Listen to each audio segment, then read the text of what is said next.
Assalamualaikum warahmatullahi wabarakatuh. Bismillahirrahmanirrahim. Alhamdulillahirrabbilalamin. Wabihi nasta'in wa ala umurid dunya waddin. Wassalatu wassalamu ala ashrafil anbiya wal mursalin Sayyidina Muhammadin wa ala alihi wa sahbihi ajma'in. Amma ba'd. Yang kami hormati Bapak Fikri Farihin MPDI selaku dosen pengampu mata kuliah administrasi dan supervisi pendidikan, dan rekan-rekan kelas 5 PAIB yang dirahmati oleh Allah. Alhamdulillah pada pertemuan kali ini kami dari kelompok 1 atas nama Dewi Mahfudhoh dan Umi Hai'ah mencoba memaparkan makalah kami mengenai konsep administrasi pendidikan. Jadi administrasi adalah kegiatan yang menduduki kedudukan sentral di dalam pembinaan dan juga pengembangan pada setiap kegiatan kerjasama. Dalam bidang pendidikan juga harus ada administrasi yang mampu mengembangkan serta mencapai tujuan pendidikan. Karena pada lingkungan setiap lembaga pendidikan formal terdapat sejumlah manusia, baik yang berkedudukan sebagai pimpinan maupun sebagai tenaga pelaksana. Mereka tidak cukup dibekali dengan pengetahuan dan keterampilan mengenai bidang pendidikan saja, akan tetapi harus juga dibekali dengan kemampuan bekerja sama dan kemampuan mengarahkan kerjasama itu guna mencapai tujuan lembaga pendidikan masing-masing. Oleh karena itu, setiap petugas pendidikan perlu dibekali ilmu yang berkaitan dengan administrasi, terutama para guru yang tidak cukup dengan bekal profesional saja. Mereka harus mempunyai bekal pengetahuan, keterampilan, dan juga keahlian dalam berbagai bidang termasuk juga administrasi pendidikan ini. Untuk poin pertama, kita bahas mengenai pengertian administrasi. Kata administrasi atau manajemen merupakan salah satu arti dari kata tadbir, yaitu bentuk masdar dari kata kerja dabbarul amr, yang artinya menyelesaikan urusan sampai akhir. Istilah administrasi secara etimologis berasal dari bahasa Latin administration, yang dapat berarti pemberian bantuan, pemeliharaan, pelaksanaan, pemerintahan, dan juga pengelolaan. Administrasi juga berasal dari kata Belanda, yakni administrati, yang artinya sebagai istilah tata usaha, yaitu segala kegiatan yang meliputi tulis-menulis, mengetik, koresponden, kearsipan, dan sebagainya. Nah, intinya administrasi ini adalah segenap rangkaian perbuatan penyelenggaraan dalam setiap usaha kerjasama sekelompok manusia untuk mencapai suatu tujuan tertentu. Yang kedua, yakni mengenai sejarah tumbuhnya administrasi. Jadi sejarah tumbuhnya administrasi ini dibagi menjadi 3 fase, yakni fase prasejarah, fase sejarah, dan yang ketiga fase modern. Fase prasejarah ini berakhir pada tahun 1 Tarikh Masehi. Dalam fase ini kita bisa melihat bukti dari administrasi adalah sebagai suatu seni. Bukti konkret dari administrasi dalam fase ini adalah adanya bangunan piramid Cheops yang diperkirakan dibuat pada tahun 3000 sebelum Masehi. Ciri khas dari sistem administrasi Yunani kuno adalah bahwa setiap orang yang memenuhi persyaratan sebagai rakyat paling sedikit sekali dalam hidupnya harus menjadi pegawai negeri yang mengabdi kepada negara tanpa bayaran. Yang kedua, fase sejarah. Fase ini berakhir pada tahun 1886. Pada fase ini, peradaban manusia sudah semakin maju. Sudah mulai muncul pemikiran administrasi sebagai sebuah ilmu utamanya di Eropa. Hal ini dibuktikan dengan adanya terobosan dari kaum kameralisme di Jerman dan Australia dan juga kaum merkantilisme di Perancis dan sebagainya. Yang ketiga, fase modern. Fase ini dimulai pada tahun 1986 sampai sekarang. 2 perkembangan penting di bidang administrasi yaitu berakhirnya status administrasi sebagai seni, kemudian tibanya era modern bagi administrasi yang di samping sebagai seni mulai berkembang sebagai suatu cabang ilmu pengetahuan, di mana fase ini diawali dengan lahirnya gerakan manajemen ilmiah yang dipelopori oleh Frederick pada tahun 1886. Dari kasus Frederick tadi dalam bukunya The Principle of Scientific Management, kita bisa melihat betapa pentingnya ilmu administrasi bagi masyarakat maju dan modern yang selalu melakukan kegiatan keorganisasian atau kerjasama.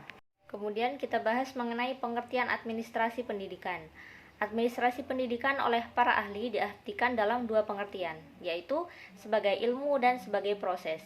Pengertian administrasi pendidikan sebagai ilmu mengandung pengertian bahwa administrasi pendidikan adalah ilmu yang mempelajari penataan sumber daya manusia, kurikulum atau sumber belajar, dan fasilitas untuk mencapai tujuan pendidikan secara optimal dan penciptaan suasana yang baik bagi manusia yang telah disepakati.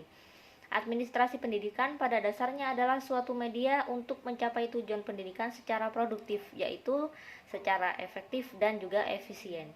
Departemen Pendidikan dan Kebudayaan Republik Indonesia mengatakan bahwa administrasi pendidikan adalah suatu proses keseluruhan kegiatan bersama dalam bidang pendidikan yang meliputi perencanaan, pengorganisasian, pengarahan, pengkoordinasian, pengawasan, pembiayaan, dan juga pelaporan dengan menggunakan atau memanfaatkan fasilitas yang tersedia, baik personel, material, maupun spiritual, untuk mencapai tujuan pendidikan secara efektif dan efisien. Administrasi pendidikan tidak saja menyangkut penataan pendidikan formal, melainkan juga pendidikan non-formal, seperti pelajaran di luar kelas, seperti kursus, pelatihan, keterampilan, dan lain-lain. Namun secara umum, ruang lingkup administrasi pendidikan yaitu meliputi yang pertama, administrasi organisasi. Berhubungan dengan bagian-bagian yang ada dalam organisasi pendidikan seperti struktur organisasi, pembagian tugas, dan lain-lain. Yang kedua yaitu administrasi kurikulum, yang mana ini biasanya berhubungan dengan kegiatan administrasi pendidikan yang meliputi perencanaan kurikulum, penyusunan kalender akademik, dan lain-lain. Yang ketiga yaitu administrasi kepegawaian, yang mana kegiatan ini meliputi administrasi pada upaya perencanaan, pengadaan, pembinaan, sampai kepada pemberdayaan pegawai. Yang keempat yaitu administrasi peserta didik, yang mana ini berhubungan dengan para calon siswa dan juga siswa alumni, seperti pengatur penerimaan siswa baru dan lain-lain. Yang kelima yaitu administrasi sarana dan prasarana. Nah, kegiatan administrasi pendidikan yang dilakukan dengan semua sarana dan prasarana yang ada di sekolah. Yang keenam yaitu administrasi tata usaha, biasanya disebut juga dengan TU. Nah, kegiatan administrasi pendidikan yang mengelola pencatatan, pengumpulan, dan penyimpanan data dan dokumen, urusan surat menyurat, serta mengenai kegiatan sekolah dan lain-lain. Yang ketujuh yaitu administrasi pembiayaan. Nah, administrasi pembiayaan ini adalah administrasi pendidikan yang berhubungan dengan pengelolaan pembiayaan, mulai dari tingkat perencanaan sampai pada pengukuran efisiensi biaya dalam proses pendidikan. Yang terakhir yaitu administrasi tata hubungan masyarakat, yang mana administrasi tata hubungan dengan masyarakat, nah, kegiatan yang mengelola hubungan pendidikan dengan atau sekolah dengan masyarakat. Yang kelima, tujuan mempelajari administrasi pendidikan. Adapun tujuan mempelajari administrasi pendidikan adalah untuk meningkatkan efisiensi dan efektivitas penyelenggaraan kegiatan operasional pendidikan dalam mencapai tujuan pendidikan. Nah, di samping itu, secara operasional administrasi pendidikan bertujuan untuk yang pertama memudahkan pekerjaan administrasi dalam bidang pendidikan. Yang kedua, menciptakan iklim rohaniah. Yang ketiga, meningkatkan moral. Yang keempat, meningkatkan produktif kerja. Yang kelima, meningkatkan kemampuan bekerja dan mempertinggi pengetahuan. Yang keenam, mengadakan perubahan yang diinginkan dalam proses pendidikan. Yang ketujuh, menghubungkan antara proses pendidikan dan tujuan pembangunan dalam masyarakat, serta mempererat hubungan pendidikan dengan masyarakat atau lingkungan. Selanjutnya, untuk poin terakhir yaitu fungsi administrasi pendidikan. Pada dasarnya, administrasi berfungsi untuk menentukan tujuan organisasi dan merumuskan kebijaksanaan umum.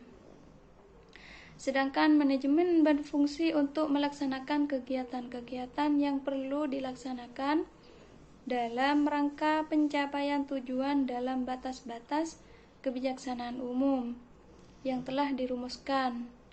Nah, adapun fungsi administrasi pendidikan di sekolah yaitu meliputi yang pertama, fungsi perencanaan yang mencakup berbagai kegiatan seperti menentukan kebutuhan. Yang kedua, fungsi organisasi yang meliputi pengelolaan personil, sarana dan prasarana. Yang ketiga, fungsi motivasi yang terutama meningkatkan efisiensi proses dan efektivitas hasil kerja.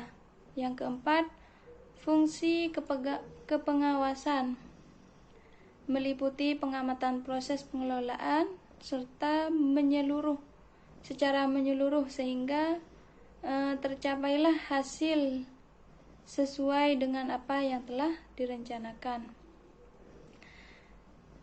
Mungkin hanya ini yang kami bisa sampaikan. Kurang lebihnya mohon maaf. Wabillahi taufiq wal hidayah. Wassalamualaikum warahmatullahi wabarakatuh.